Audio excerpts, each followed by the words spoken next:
বাংলাদেশ জামাত ইসলামী গণমানুষের অধিকার আন্দোলনের অন্যতম সিপাহসালার,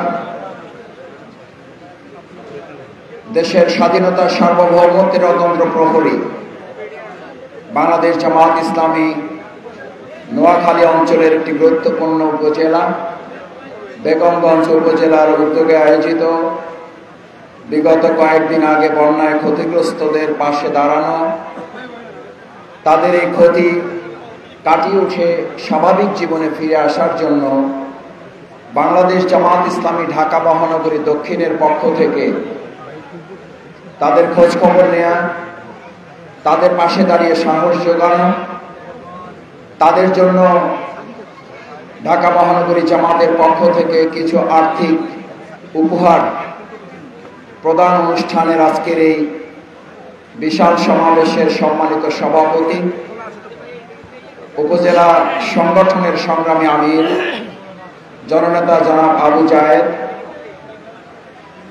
আজকের প্রোগ্রামের সম্মানিত প্রধান অতিথি যার নেতৃত্বে আজকে আমরা এখানে বানভাসী মানুষের পাশে দাঁড়াবার জন্য এসেছি, বাংলাদেশ ইসলামী ছাত্র শিবিরের সাবেক কেন্দ্রীয় সভাপতি, বাংলাদেশ জামাত ইসলামী কেন্দ্রীয় নির্বাহী পরিষদের সম্মানিত সদস্য, ঢাকা মহানগরী দক্ষিণ জামাতের সংগ্রামী আমির, ঢাকার আন্দোলন সংগ্রামের অন্যতম সিপাহসালার জননেতা জনাব নুরুল ইসলাম বুলবুল, আজকের অনুষ্ঠানের অন্যতম বিশেষ অতিথি বিশিষ্ট শিক্ষাবিদ, নোয়াখালী জেলা স্কুলের সম্মানিত সাবেক শিক্ষক, সংগ্রামী আমির জননেতা জনাব ইসাহাক খন্দকার,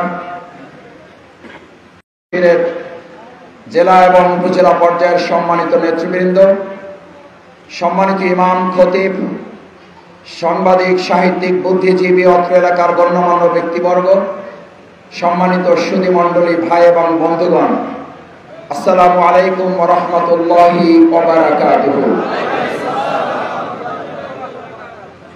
আজকে যে জায়গায় এসে আমরা দাঁড়িয়েছি, এই অঞ্চলকে যিনি কলুষিত করেছেন, এই নোয়াখালী অঞ্চলকে গোটা বিশ্বের দরবারে যিনি কলঙ্কিত করেছেন, মূলত আন্দোলনের প্রথম ধাপে তার নির্দেশে ছাত্রলীগের গুন্ডা বাহিনী প্রথম গুলি চালাবার সিদ্ধান্ত নিয়েছে। নির্দেশদাতা হিসাবে ওবায়দুল কাদেরকে গ্রেপ্তার করে আইনের আওতায় নিয়ে এসে বিচার কার্যকর না করা পর্যন্ত এই দেশের ছাত্র জনতা ক্ষান্ত হবে না। আপনি কথায় কথায় এদেশের মানুষকে যে তুচ্ছ তাচ্ছিল্য করেছেন, আপনি কথায় কথায় বিরোধী দলের আন্দোলনকে নিয়ে যে কটাক্ষ করেছেন, আজকে বাংলাদেশের মানুষ জানতে চায় আপনি কোথায় অবস্থান করছেন, কোন গর্তে অবস্থান করছেন। আপনাদের পোষা সেই সময়ের পুলিশ প্রধান বেনজির বলতেন, বিরোধী দলের নেতা কর্মীরা যদি গর্তে লুকিয়ে থাকে টুকাইয়ে নিয়ে আসা হবে, ঘরে থাকলে বের করে নিয়ে আসা হবে। আর আজকে বলে যাচ্ছি, আপনি যেখানে থাকেন সেখান থেকে বের করে নিয়ে এসে বিচারের মুখে দাঁড় করানো হবে। বাংলাদেশকে নিয়ে আপনাদের 41 সাল পর্যন্ত ক্ষমতায় থাকার স্বপ্ন ছিল। আপনারা ঘুমিয়ে স্বপ্ন দেখেন নাকি জেগে স্বপ্ন দেখেন, এটা নিয়ে মানুষের এখনো বিস্ময় আছে। আপনারা 41 সাল পর্যন্ত থাকার স্বপ্ন দেখেছিলেন, আর জনগণ আপনাদের বিদায়ের জন্য 41 সেকেন্ড সময়ও দেয় নাই, তার আগেই আপনারা বিদায় নিয়েছেন। সম্মানিত ভাই এবং বন্ধুগণ, আমাদের আবু সাইদ বীর মুগ্ধরা জীবন দিয়েছে, এখন অসংখ্য ভাই ছাত্র জনতা আহত অবস্থায়, হাত হারা অবস্থায়, পা হারা অবস্থায়, চোখ হারা অবস্থায়, স্বামী হারা অবস্থায়, ভাই হারা অবস্থায়, পিতা হারা অবস্থায়। পরিবার যদি তাদের এক হাত হারিয়ে এক হাত উঁচু করে বলে আমাদের আর কিচ্ছু চাওয়ার নেই, আমরা নতুন স্বাধীন বাংলাদেশ পেয়েছি, আমরা আনন্দিত, আমরা খুশি। আমি আজকে বেগমগঞ্জবাসীর কাছে জানতে চাই, সেই হাত হারা, সেই পা হারা, সেই স্বামী হারা, সেই সন্তান হারা, সেই বাবা হারা পরিবারগুলো যদি বলে নতুন স্বাধীন বাংলাদেশ পাওয়ার পর আমাদের আর চাওয়া পাওয়ার কিছু নেই, তাহলে আজকের এই সময়ে যদি কোনো একটা সুবিধাবাদী গোষ্ঠী, কোনো একটা দুষ্কৃতকারী গোষ্ঠী আবার নতুন করে চাঁদাবাজি, সন্ত্রাসী, দখলদারিত্বে লিপ্ত হয়, তারা ওই আওয়ামী লীগের দোসর হিসেবে চিহ্নিত হবে।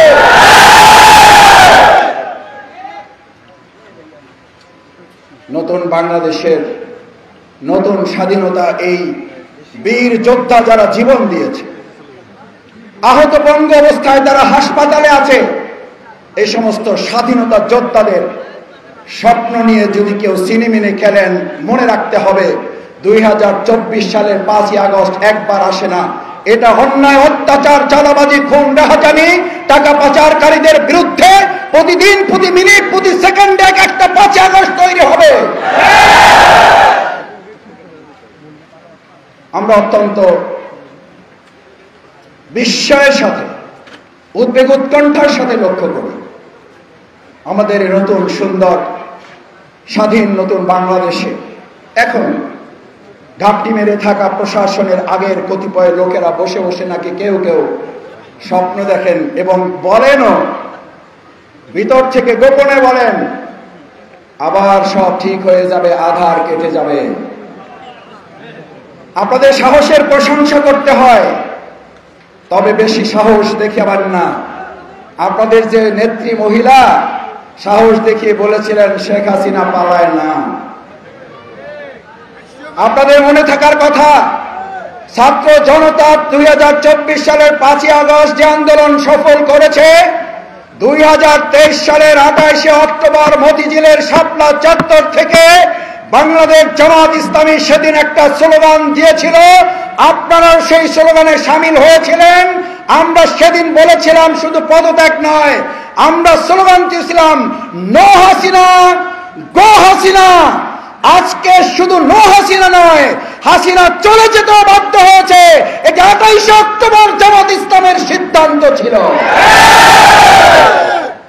বাংলাদেশ জামাত ইসলামী, ইসলামী ছাত্র শিবিরের 2023 সালের 28শে অক্টোবরের মতিঝিলের ঐতিহাসিক সমাবেশের সেই স্লোগান তারা বাস্তবায়ন করেছে তাদের জীবন, সম্পদ, হাত পা দিয়ে। আমরা সেই সাধারণ শিক্ষার্থী, তরুণ, যুবকদের প্রতি আজকের এই সমাবেশ থেকে আলাদা করে স্যালুট, আন্তরিক অভিনন্দন, ধন্যবাদ এবং তাদের প্রতি আমরা কৃতজ্ঞতা জানাই। আল্লাহ তাদের শাহাদাতের সর্বোচ্চ মর্যাদা দান করুন। সম্মানিত ভাই এবং বন্ধুগণ, আমি শেষ যে কথাটি বলে আমার বক্তব্যের ইতি টানতে চাই, আমরা আমাদের প্রিয় মাতৃভূমি বাংলাদেশ, এই বাংলাদেশে নারায়ে তাকবীর, আল্লাহু আকবারের স্লোগান তারা দিত না। সাধারণ মুসলমানরাও যখন মসজিদ থেকে বের হয়ে নারায়ে তাকবীর, আল্লাহু আকবারের স্লোগান দিত, কতিপয় দুষ্ট চক্রের পুলিশের সদস্যরা বলতো এটি জামাত শিবিরের জঙ্গি স্লোগান, এটা দিতে দেওয়া হবে না। আজ ওই সমস্ত পুলিশের লোকদের সহ তোমাদের দোসর যারা, তোমাদের নির্দেশদাতা যারা, তাদের কান খুলে ভালো করে শোনো।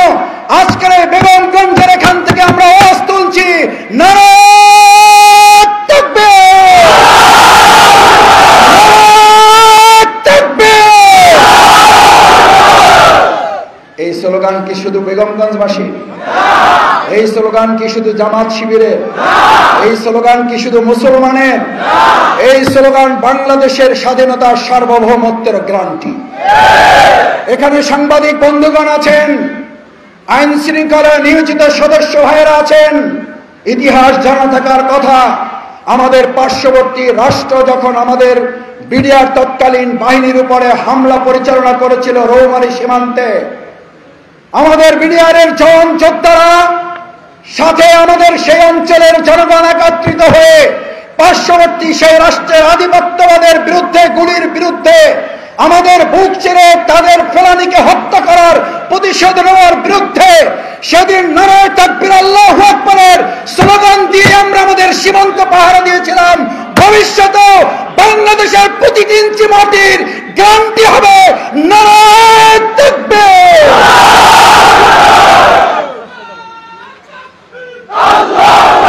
সবশেষ আমার এখানে চোখের সামনে বুলবুল ভাই আমরা পাশে বসে বলতেছিলাম আজকের এই সমাজের দিকে তাকালে আমাদের মুরব্বীদের সংখ্যা বেশি না তরুণ ছাত্র সমাজের সংখ্যা বেশি? তরুণরা হাত জাগাও। সব তরুণ হয়ে গেছে, কেউ আর মুরব্বী নাই আজকে। আমরা সবাই তরুণ। এই তরুণদের হাতে বাংলাদেশের আগামী দিনের ভবিষ্যৎ আমরা তুলে দিয়ে গেলাম। এই দায়িত্ব প্রয়োজনে পাহারাদারিত্ব করব, প্রয়োজনে জীবন বাজি রাখবো, প্রয়োজনে আমরা প্রত্যেকে আবু সাঈদের বিরুদ্ধে হব।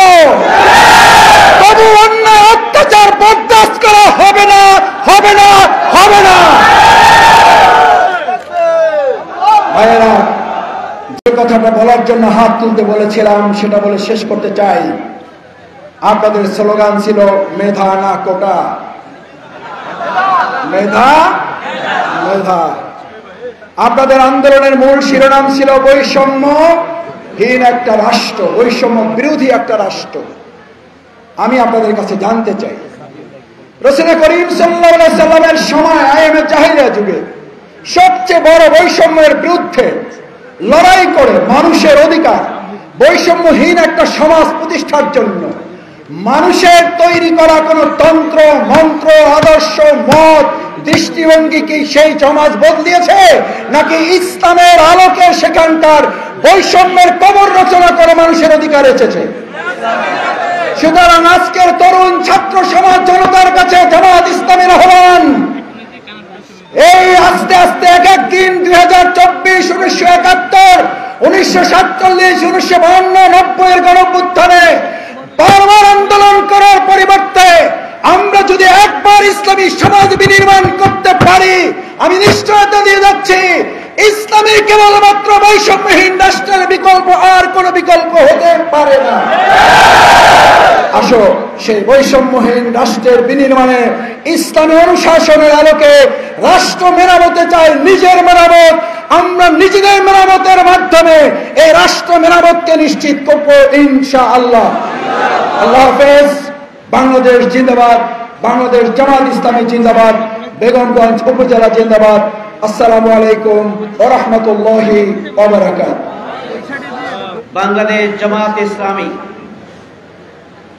সৎ, যোগ্য, দক্ষ নেতৃত্ব তৈরি করতে চায়, যার মধ্য দিয়ে একটি সুখী, সমৃদ্ধশালী, আত্মনির্ভরশীল, বসবাসযোগ্য একটি নতুন বাংলাদেশের ভিত্তি স্থাপন করতে চায়। জামাত ইসলামী বাংলাদেশ 4 দফার ভিত্তিতে কার্যক্রম পরিচালনা করে থাকে, আপনারা জানেন। 3য় দফার অন্যতম কর্মসূচি হচ্ছে সমাজ সংস্কার এবং সমাজ কল্যাণমূলক কার্যক্রম পরিচালনা করা। আপনারা নিশ্চয় খেয়াল করেছেন, যেখানে বিপদ মুসিবত, যেখানে কোনো দুর্ঘটনা, প্রাকৃতিক দুর্যোগ, বন্যা, অগ্নিকাণ্ড, অতিবৃষ্টি, অনাবৃষ্টি, অ্যাক্সিডেন্ট, ভূমিকম্প, আল্লাহর মেহেরবানিতে সবার আগে জামাত ইসলামীর নেতাকর্মীরা সেখানে ছুটে যায়।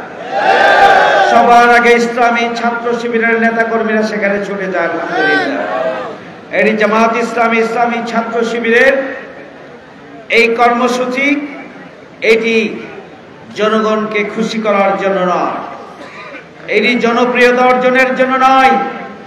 এই কর্মসূচি হচ্ছে মহান রব্বুল আলামিনের সন্তুষ্টির জন্য। এই কর্মসূচি হচ্ছে মানবতার প্রতি মানুষের যে দায়িত্ব এবং কর্তব্য আছে, সেই কর্তব্যের জায়গা থেকে অগ্রণী ভূমিকা পালনের জন্য। এই কর্মসূচি হচ্ছে ইবাদতের মানসিকতা নিয়ে মানুষের প্রতি মানুষের কর্তব্য পালনের জন্য। প্রিয় ভাইরা আমার, আমরা আজকে প্রায় 50 বছরের মধ্যে সবচেয়ে ভয়াবহ বন্যা অত্র অঞ্চলে সংঘটিত হয়েছে, আপনারা জানেন। আপনারা বিপর্যস্ত। এই মাঠেই কোমর পরিমাণ পানি ছিল, তাহলে রাস্তাগুলো এবং বাড়িগুলোর কি অবস্থা ছিল স্বাভাবিকভাবে বোঝা যায়। ফেনী অঞ্চল বলা যায় পুরোটাই ডুবে গিয়েছিল। ফেনী, নোয়াখালী, লক্ষ্মীপুর, এরপরে চাঁদপুর, কুমিল্লা, ব্রাহ্মণবাড়িয়া থেকে শুরু করে সমস্ত জেলা উপজেলা একদম ভেসে গিয়েছিল 50 বছরের মধ্যে। ভয়াবহ বন্যা এখানে সংঘটিত হয়েছে। প্রিয় ভাইয়ের আমার, আপনারা খেয়াল করেছেন এই 16 বছরে এই ধরনের কোন দুর্ঘটনায়, প্রাকৃতিক দুর্যোগে, বন্যায়, অগ্নিকাণ্ডে এই ফ্যাসিস্ট আওয়ামী লীগের প্রেতাত্মারা কোনদিন ত্রাণ কার্যক্রম নিয়ে মানুষের পাশে এসে দাঁড়িয়েছিল কি? যদিও কখনো এসে থাকে, তার 10 ভাগের 9 ভাগই চুরি করে 1 ভাগ ফটো সেশনের মধ্যে দিয়ে তাদের কর্তব্য পালন করেছে। আওয়ামী লীগ কেন এটি করেছে? জনগণের প্রতি আওয়ামী লীগের দায়বদ্ধতা নেই। আওয়ামী লীগের জনগণের ভোটে নির্বাচিত নয়। 4 বারের মতো বারবার তারা পিছন দরজা দিয়ে জনগণের সাথে প্রতারণা করে রাষ্ট্র শক্তিকে কাজে লাগিয়ে ছোট জগন্নাথ ওই নির্বাচন কমিশনকে কাজে লাগিয়ে শুধু নির্বাচনের ফলাফলের একটা সার্টিফিকেট দিয়েছে, যার কারণে জনগণের প্রতি তাদের কোনো দায়বদ্ধতা নেই এবং জনগণের প্রতি তারা কোনো দায়িত্ব পালন করে নাই, জনমতকে তারা কেয়ার করে নাই। সংগ্রামী ভাই বন্ধুগণ, রাজনীতি হওয়া উচিত আমরা মনে করি মানুষের জন্য, মানুষের মুক্তির জন্য, মানুষের কল্যাণের জন্য। অসহায়, হতদরিদ্র, বিপদগ্রস্ত, ক্ষতিগ্রস্ত, নির্যাতিত, নিপীড়িত মানুষের পাশে সরকার দাঁড়াবে তার সম্পদ সুরক্ষার যে মানসিকতা, সেই মানসিকতা নিয়ে দায়বদ্ধতার জায়গা থেকে। কিন্তু আওয়ামী লীগ সেটি কখনোই করে নাই। শুধু তাই নয়, এদেশের রাজনৈতিক দলগুলোর যে মানবতার প্রতি দায়িত্ব এবং কর্তব্য আছে, সেই দিকে আরো সজাগ এবং সচেতন হওয়া উচিত।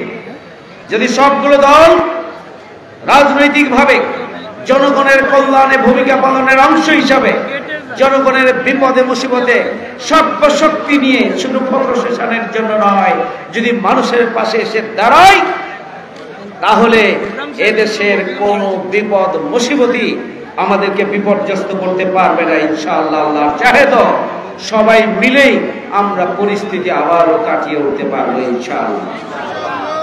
আপনারা দেখেছেন এবারের বন্যা জামাত ইসলামী বাংলাদেশের পক্ষ থেকে সবার আগে এখানে ছুটে আসা হয়েছে। জামাত শিবিরের নেতা কর্মীরা সবার আগে মানুষের কাছে সহযোগিতার হাত বাড়িয়ে দিয়েছেন, সাহসিকতার হাত বাড়িয়ে দিয়েছেন। ধৈর্য এবং সহ্যের মাধ্যমে আল্লাহর সাহায্য নিয়ে এই পরিস্থিতি উত্তরণের জন্য তাদের পাশে বুক ভরা পানিতেও নিমিত জীবনের ঝুঁকি নিয়ে তারা মানুষের পাশে দাঁড়িয়েছে। এটি হচ্ছে জামাত ইসলামীর কর্মসূচি। সংগ্রামী ভাই বন্ধুগণ, তারই অংশ হিসাবে ঢাকা মহানগরী থেকে আমরা অত্র অঞ্চলের প্রত্যেকটি জেলায় আমাদের ক্ষুদ্র সামর্থ্য নিয়ে আমরা আপনাদের কাছে এসেছি। সাহসিকতা, আপনাদের সাহস বৃদ্ধির জন্য, আপনাদের পাশে দাঁড়ানোর জন্য। বাংলাদেশ জামাত ইসলামী, আপনারা শুধু একাই নন, বাংলাদেশ জামাত ইসলামী আল্লাহর রহমতে আপনাদের পাশে অতীতেও ছিল, এখনো আছে, ভবিষ্যতেও থাকবে ইনশাআল্লাহ। সংগ্রামী ভাই বন্ধুগণ, আমরা আজকে যে কথা বলার সুযোগ পেয়েছি, আজকে যে আমরা নিঃশ্বাস ফেলার সুযোগ পেয়েছি, আমরা যে মত প্রকাশের সুযোগ পেয়েছি, আমরা যে আজকে স্বাধীনভাবে সভা সমাবেশ করার সুযোগ পেয়েছি, চলাফেরার সুযোগ পেয়েছি, দীর্ঘ 16 বছরের নির্যাতিত, নিপীড়িত, নিগৃহীত মানুষের ক্ষোভ ছাত্রদের কোটা বিরোধী আন্দোলনের সাথে যুক্ত হয়েছে এবং কোটা বিরোধী ছাত্রদের আন্দোলন জনগণের অংশগ্রহণের মধ্য দিয়ে একটি ঐতিহাসিক সফলতা, গণবিপ্লব এবং গণ অভ্যুত্থানের মাধ্যমে বাংলাদেশে এই ধরনের একটি পরিবেশ আমরা পেয়েছি। হাজার হাজার ছাত্র জনতাকে জীবন দিতে হয়েছে, রক্ত দিতে হয়েছে, হাজার হাজার ছাত্র জনতা আহত হয়েছে, নিগৃহীত হয়েছে, নির্যাতিত হয়েছে, পঙ্গু হয়েছে, চোখ হারিয়েছে এই 1 মাসের আন্দোলনে। সংগ্রামী ভাইয়েরা আমার, আপনারা জানেন এই রক্তক্ষয়ী আন্দোলনের মধ্য দিয়ে এদেশের গণঅভ্যুত্থান সংগঠিত হয়েছে এবং শেখ হাসিনা লক্ষণ সেনের চাইতেও করুণ পরিণতি নিয়ে পিছন দরজা দিয়ে পালিয়ে যেতে বাধ্য হয়েছে। সংগ্রামী ভাইয়েরা আমার, বাংলাদেশ জামাত ইসলামী একটি সুখী সমৃদ্ধশালী বসবাসযোগ্য বাংলাদেশ গড়ে তুলতে চায়। এই 16 বছরে জামাতের উপরে জুলুম, নির্যাতন, নিষ্পেষণ চালানো হয়েছে। জামাতের বিরুদ্ধে, জামাত শিবিরের নেতাকর্মীদের বিরুদ্ধে 20,000 মামলা করা হয়েছে। লক্ষ লক্ষ নেতাকর্মীকে বারবার কারাবরণ করতে হয়েছে। লক্ষ লক্ষ নেতাকর্মীকে ঘর ছাড়া করা হয়েছে, বাড়ি ছাড়া করা হয়েছে, ব্যবসা বাণিজ্য ছাড়া করা হয়েছে। তাদের চাকরি বাকরি থেকে তাদেরকে সরিয়ে দেওয়া হয়েছে। ব্যবসা বাণিজ্য করতে দেওয়া হয়নি, সাধারণভাবে চলাফেরা করতে দেওয়া হয়নি। শুধু তাই নয়, এদেশের মানুষ সাধারণভাবে স্বাভাবিক মৃত্যুর গ্যারান্টি পর্যন্ত তাদের ছিল না। সংগ্রামী ভাইয়েরা আমার, আপনারা খেয়াল করেছেন আমাদের আমিরে জামাত মাওলানা মতিউর রহমান নিজামী সহ শীর্ষ 11 জন নেতা জামাত ইসলামীর 100 বছরের অর্জন, তাদেরকে নির্মমভাবে ফাঁসি দিয়ে জেলখানায় পুরে নির্যাতন চালিয়ে বাইরে নির্যাতনের মাধ্যমে 11 জন শীর্ষ নেতাকে হত্যা করা হয়েছে। জামাত শিবিরের এই 16 বছরে 5 শতাধিকেরও বেশি নেতাকর্মীকে হত্যা করা হয়েছে, শহীদ করা হয়েছে। হাজার হাজার নেতাকর্মীকে আহত এবং পঙ্গু করা হয়েছে। নিশ্চয় আপনারা জানেন, বর্ণনা দেওয়ার সুযোগ নেই, এই নোয়াখালীতেই ওবায়দুল কাদেরের সন্ত্রাসী বাহিনী এখানকার বিরোধী দল এবং নিরীহ নারীদের উপরে পৈশাচিক পাশবিক নির্যাতন চালিয়েছে, ধর্ষণ করেছে। সংগ্রামী বন্ধুরা আমার, আওয়ামী লীগের অপকর্মের ইতিহাস বছরের পর বছর একদিনের ইতিহাস বর্ণনা করা যাবে এমন ভাবে তারা বাংলাদেশকে একটি জুলুমতন্ত্রের অগ্নিগর্ভে পরিণত করেছিল তারা।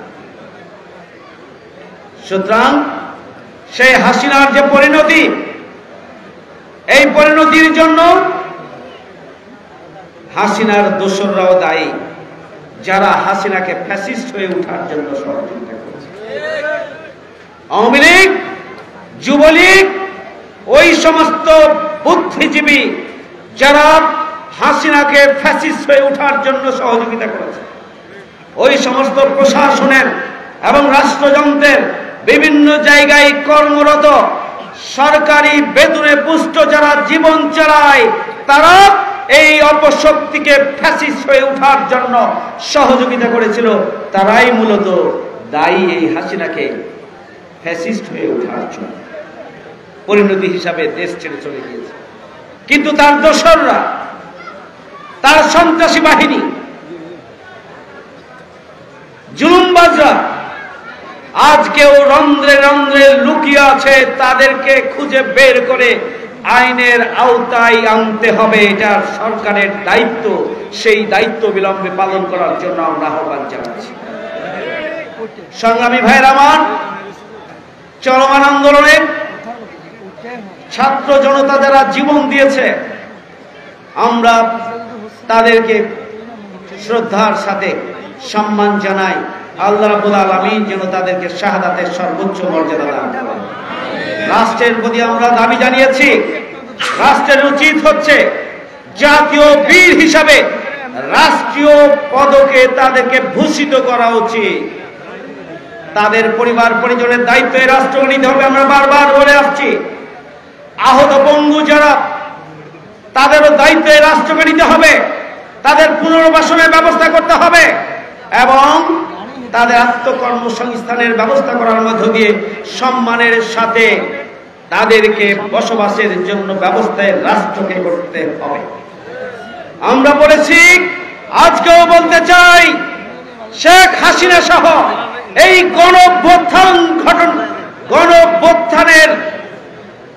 গণঅভ্যুত্থানকে নিশ্চিহ্ন করে দেওয়ার জন্য জনতার আন্দোলন, ছাত্রদের আন্দোলনকে নিশ্চিহ্ন করে দেওয়ার জন্য যারা গণহত্যা পরিচালনা করেছিল শেখ হাসিনা সহ তার দোসরদেরকে বিচারের আওতায় আনতে হবে। আন্তর্জাতিক আদালতের মাধ্যমে বিচারের দাবি আমরা জানিয়েছি। ইতিমধ্যে কার্যক্রম শুরু হয়েছে। বাংলাদেশ সরকারের কাছে আমরা বিচারের দাবি জানিয়েছিলাম। বর্তমান অন্তর্বর্তীকালীন সরকার ইতিমধ্যে ট্রাইব্যুনাল গঠন করে সেই বিচারের প্রক্রিয়া শুরু করেছে। আমরা সরকারকে অভিনন্দন জানাই। শুধুমাত্র এই 1 মাসের গণহত্যার বিচার নয়, 28 অক্টোবরের বিচার করতে হবে। ওই 25-26 ফেব্রুয়ারি পিলখানার হত্যাকাণ্ডের বিচার করতে হবে। ওই শাপলা চত্বরের আলেম ওলামাদের উপরে গণহত্যার বিচার করতে হবে। ওই গুম খুনের নগরী বাংলাদেশ, যত গুম হয়েছে, খুন হয়েছে, সবার বিচার করতে হবে। এই ট্রাইব্যুনাল দিয়ে আল্লামা দেলোয়ার হোসেন সাঈদী বিচারের রায় পরবর্তী যারা আন্দোলন করেছিল, পাখির মতো গুলি করে তাদেরকে হত্যা করা হয়েছে, এই হত্যারও বিচার এই ট্রাইব্যুনালের মাধ্যমে করতে হবে।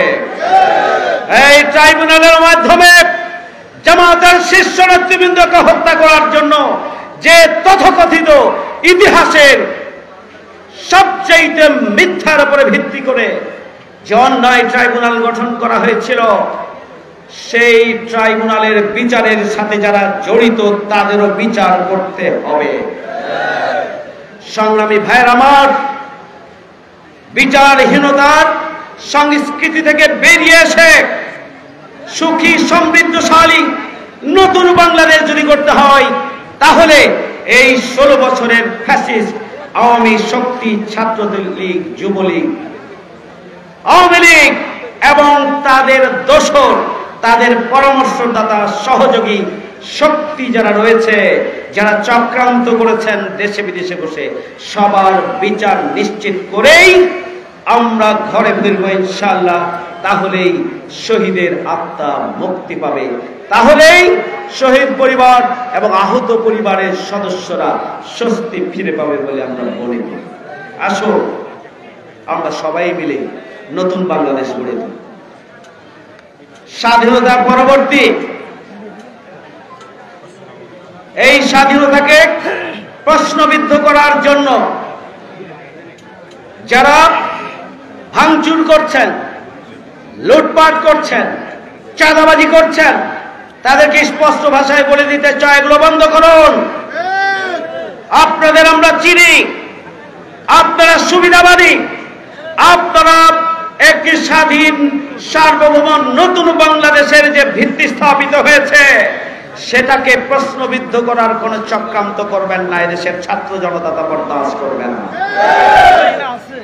এই বিপ্লব পরবর্তী শুনলে হাসি পায়। আওয়ামী লীগের শেখ হাসিনা বিদেশে বসে বাংলাদেশের নতুন করে প্রতি বিপ্লব করবে, এটা অসম্ভব, এটি সম্ভব নয়।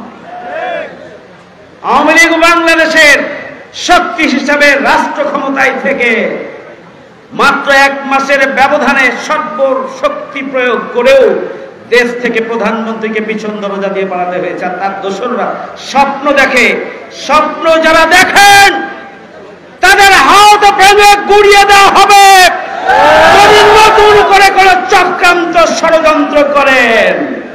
এদেশের ছাত্র জনতাকে এই জন্য জাগ্রত থাকতে হবে, সজাগ এবং সচেতন থাকতে হবে। সে আহ্বান জানিয়ে নোয়াখালী বেগমগঞ্জের বীর জনতাকে আগামী দিনের নতুন বাংলাদেশ গঠনের যে কার্যক্রম শুরু হয়েছে সেটির সফল বাস্তবায়নের জন্য দিন রাত পরিশ্রম করার, ত্যাগ এবং কোরবানি করার, পাহারাদারির ভূমিকা পালনের জন্য আহ্বান জানিয়ে আমার কথা এখানে শেষ করছি। সবাইকে ধন্যবাদ। আল্লাহ হাফেজ। বাংলাদেশ জিন্দাবাদ। বাংলাদেশ জামাত ইসলামী জিন্দাবাদ। আসসালামু আলাইকুম ওয়া রাহমাতুল্লাহ।